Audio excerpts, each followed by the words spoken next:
Good morning po sa mga Charmy na subscriber, follower, TikTok.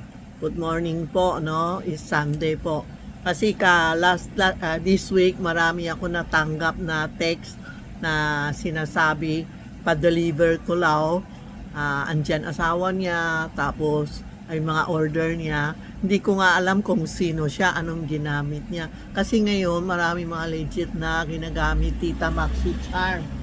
No? Aren, halika, pakita mo yung Tita Maxi Charm natin. Ito. Yes.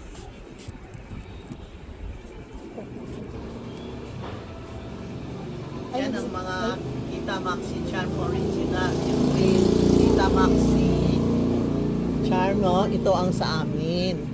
Tapos yung Charmy Ongpin, nakatayo ako sa tindahan.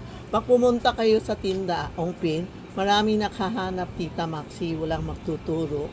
Kasi hindi nila alam na ito ang Tita Maxi, Charmy Ongpin. Nakatayo kami, may mga charm dito. Tapos may Santiago.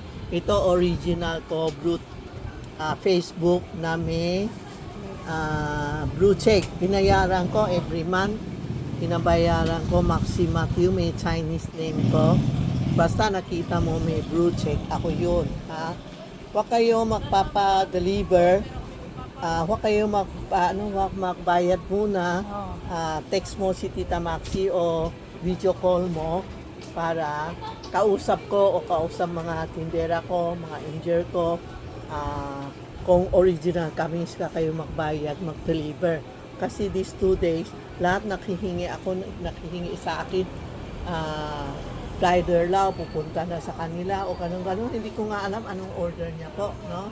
So, pakilang para hindi kayo moloko kasi may tumawag din sa Isabela ba o no? Nagbayad siya na 11K.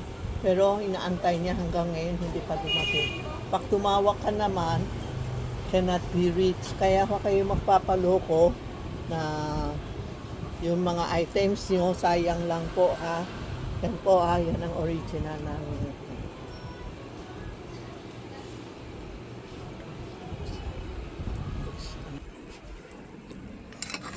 Dali ah. Yan.